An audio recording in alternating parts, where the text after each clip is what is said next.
Buon pomeriggio a casa Gala, ma non a casa di Gala, bensì a Udine in centro. Eccoci qua, siamo con gli amici, facciamo un saluto. Vedete loro la mascherina, io ho col foulard, ma tanto non serve più. Eccoli qua. Poi abbiamo altri amici che mi aspettano. Perché? Perché sto aspettando di andare a vedere delle robe 7:30, eccetera. Però alle 16.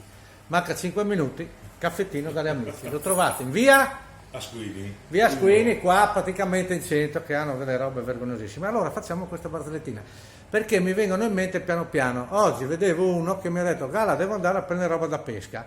Allora gli ho detto dove andare, e mi è venuta l'idea di questa qua. Questa è poi una barzellettina che gira tanto su Facebook, che la raccontava anche un mio caro amico Alessandro Pazzi, che è un grande comico toscano, che l'ho conosciuto alla SAI l'ultima.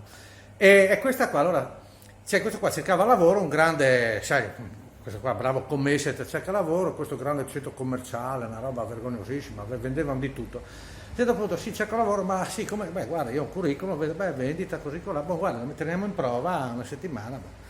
Questo qua comincia, la sera dello stesso giorno arriva lì il titolare e fa: allora com'è andata? Quante vendite hai fatto? Una. Come una? Hai detto che eri un grande venditore, così, e cosa è venduto? La fattura di quanto? La fattura di 280.000 euro. C'è un scontrino, sì, ma come si sa? È venuto uno gli ho venduto un amo da pesca, no?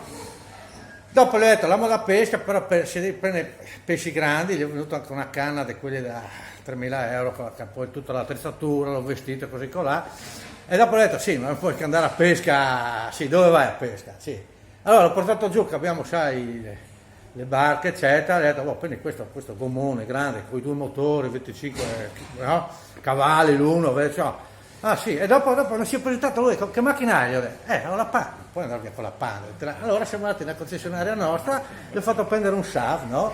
Quello da 80.000 euro, dopo con quello ha preso anche attrezzatura, le ho preso anche la gruetta per salire così colà, insomma a totale 220.000 euro. Porca miseria! Cioè, ma questo qua è venuto per prendere no, non è venuto per prendere un amo da pesca. Effettivamente lui è venuto per prendere un pacco di assorbenti per la moglie. Allora ho detto: scusa, se tua moglie questa settimana al ciclo, vai a pesca.